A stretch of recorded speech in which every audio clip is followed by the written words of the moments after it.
प्रिय विद्यार्थियों, सादर नमस्कार। मध्यकालीन भारतीय इतिहास के अंतर्गत पेपर सेकंड में मध्यकालीन भारत, उसके अंतर्गत अकबर की चर्चा हम करने जा रहे हैं। पिछले वीडियो में भी अकबर के बारे में हमने आपको जानकारी दी थी।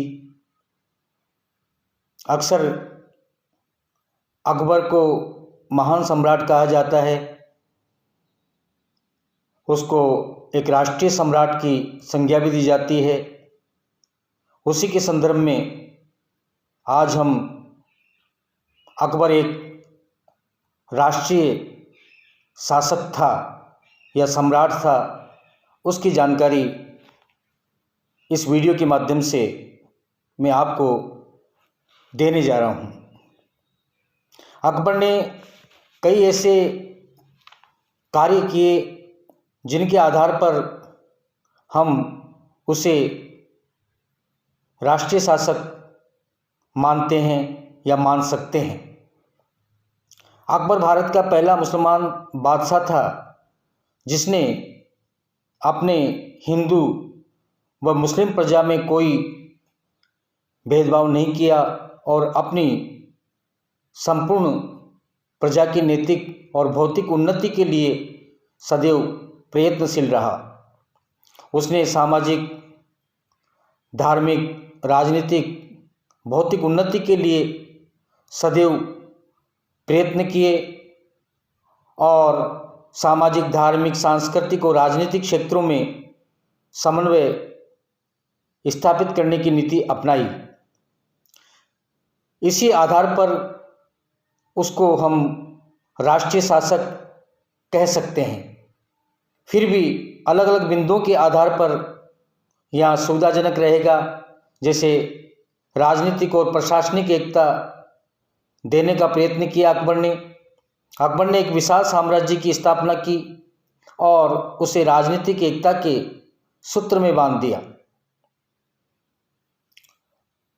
उसने संपूर्ण साम्राज्य में एक सी भूमिकर व्यवस्था, एक सी न्याय प्रणाली, एक सी मुद्रा प्रणाली और एक सी सैनिक व्यवस्था प्रचलित की। अकबर के प्रशासनिक सुधारों में न केवल मुसलमान अपितु हिंदू भी उनके प्रशासनिक सुधारों से लाभान्वित हुए। हिंदुओं को भी राजकीय पदों पर नियुक्त किया गया। दूसरा जो उसने कार्य किया वो था धार्मिक उदारता और सहिष्णुता की नीति। अकबर ने धार्मिक उदारता और सहिष्णुता की नीति अपनाई। उसने हिंदुओं को पूर्ण धार्मिक स्वतंत्रता प्रदान की। उसने हिंदुओं को पूजा पाठ करने, अपने धार्मिक रीति रिवाजों का पालन करने की पूर्ण स्वतंत्रता प्रदान की। उसने हिंदुओं पर लगे हुए जजिया कर और तीर्थ यात्रा कर समाप्त कर दिया। इन करों की समाप्ति से हिंदू और मुसलमान समान सामाजिक स्तर पर आ गए। अगला जो उसने कार्य किया राष्ट्रीय शासक के रूप में वो था दीन इलाही। 1582 ईस्वी में अकबर ने दीन इलाही नामक नया धर्म प्रचलित किया जो उसकी धार्मिक उदारता, सहिष्णुता का परिचायक था। उसने दीन इलाही के माध्यम से हिंदू मुस्लिम संस्कृतियों में समन्वय स्थापित करने का प्रयास किया। दीन इलाही अकबर की राष्ट्रीय भावना और धार्मिक सहिष्णुता का परिचायक था। उसने एक राष्ट्रीय शासक के रूप में स्थापित होने के लिए, जिसके समर्थन में हम ये बात बताने जा रहे हैं, वो सामाजिक सुधार के क्षेत्रों में भी अकबर ने कार्य किए। अकबर ने हिंदू और मुसलमानों में व्याप्त सामाजिक कुरीतियों को दूर करने का प्रयास किया। उसने बाल विवाह निषिद्ध कर दिया और सती प्रथा पर प्रतिबंध लगा दिया। विधवा विवाह और अंतर्जातीय विवाहों को प्रोत्साहन दिया गया। मद्यपान पर प्रतिबंध लगा दिया गया और वेश्यावृत्ति को रोकने के लिए उपाय किए गए। उसने मुस्लिम समाज में भी सुधार किए मद्यपान और वेश्यावृत्ति पर प्रतिबंध लगा दिया और मुसलमान बच्चों को 12 वर्ष की अवधि से पूर्व खतना करने की अनुमति नहीं दी गई।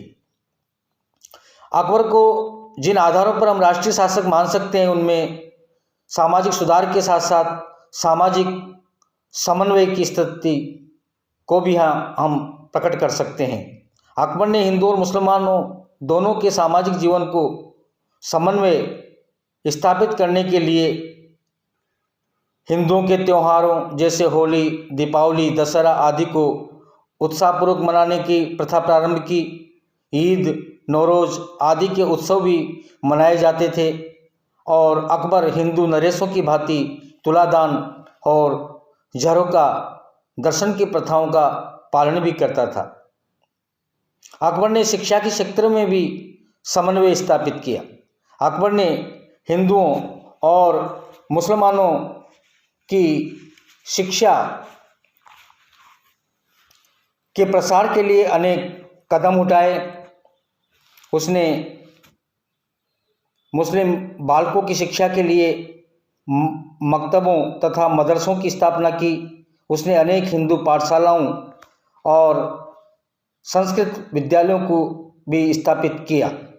उसने ऐसे मिले जुले विद्यालय और शिक्षण संस्थानों को स्थापित किया जहां हिंदू और मुसलमान दोनों जातियों के विद्यार्थी शिक्षा प्राप्त करते थे। साहित्य के क्षेत्र में भी अकबर ने महत्वपूर्ण समन्वय स्थापित किए। अकबर ने फारसी, हिंदी, संस्कृत आदि अनेक भाषाओं का पर्याप्त उसके शासनकाल में विकास हुआ। उसके शासनकाल में ही फारसी उच्च कोटि के भाषा थी और उसमें अनेक ग्रंथ लिखे गए जिसमें अबुल फजल कृत, अकबरनामा और आईन अकबरी निजामुद्दीन अहमद के द्वारा लिखी गई, तबकाते अकबरी और बदायूनी के द्वारा लिखी गई मुंतखब उत तवारीख आदि विशेष रूप से उल्लेखनीय है।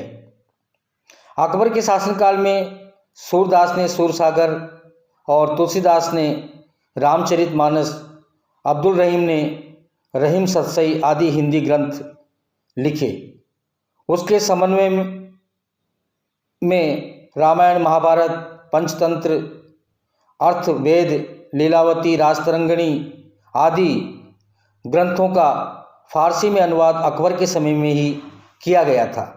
फारसी भाषा को राजभाषा घोषित किया गया। कला के क्षेत्र में भी अकबर ने समन्वय स्थापित किए। हिंदू और मुस्लिम दोनों कला शैलियों का समन्वय किया। फतेहपुर सीकरी में अकबर द्वारा बनाए गए भवन जैसे जोधाबाई का भवन या जोधाबाई का महल, बीरबल का महल, पंचमहल, तुर्की सुल्ताना का महल आदि इसी मिश्रित शैली के हैं। अकबर ने चित्रकला के क्षेत्र में भी समन्वय और सामंजस्य की नीति अपनाई। उसने ईरानी चित्र शैली और भारतीय चित्र शैली का समन्वय किया, जिसके अंतर्गत एक नई मुगल चित्र शैली का जन्म हुआ। अकबर के दरबार में 17 प्रमुख चित्रकार थे जिनमें 13 हिंदू थे। उसके चित्रकारों में अब्दुल सम्मद, मीर सैयद अली, बसावन, दसवंत, मुकुंद, महेश आदि प्रसिद्ध थे। अकबर ने संगीत कला के क्षेत्र में भी हिंदू मुस्लिम संगीत का समन्वय किया है। उसने हिंदू और मुसलमान दोनों संप्रदायों के संगीतज्ञों को संरक्षण दिया। उसके संगीतज्ञों में तानसेन, बेजू बावरा, रामदास, सूरदास आदि के नाम विशेष रूप से उल्लेखनीय है। अकबर ने जो राष्ट्रीय शासक के रूप में जो कार्य किया उसमें आर्थिक एकता भी उसके समन्वय की दृष्टि से और पूरे भारतीय आर्थिक एकता के रूप से हम उसे देख सकते हैं। अकबर ने संपूर्ण साम्राज्य में एक से कर लगाए और एक सी राजस्व प्रणाली स्थापित की। कृषि, उद्योग, व्यापार में भी अकबर ने हिंदू मुस्लिम में किसी प्रकार का भेद नहीं किया। सभी वर्गों और संप्रदायों के लोगों को अपना व्यवसाय चुनने और धन कमाने की स्वतंत्रता थी। अकबर ने कृषि, उद्योग और व्यापार की उन्नति को प्रोत्साहित किया। अतः अकबर के शासनकाल में प्रजा की भौतिक संपन्नता में वृद्धि हुई, राष्ट्रीय आय बढ़ी और लोगों का जीवन स्तर उन्नत हुआ। इस प्रकार से अकबर को उपयुक्त बिंदुओं के बारे में जो हमने जानकारी दी है कि किस आधार पर अकबर को हम राष्ट्रीय सम्राट मान सकते हैं, किस प्रकार से उन्होंने अलग अलग क्षेत्रों में समन्वय स्थापित किया, तो इन आधारों पर अकबर को भारत का राष्ट्रीय सम्राट कहना न्यायोचित है। Doctor RP. त्रिपाठी ने लिखा है कि अकबर ने संयुक्त भारत के निर्माण के लिए धैर्यपूर्वक प्रयत्न किया। वहीं डॉक्टर आनंदीलाल श्रीवास्तव ने लिखा है कि अकबर की राजसत्ता राष्ट्रीय भावना से अनुप्राणित थी।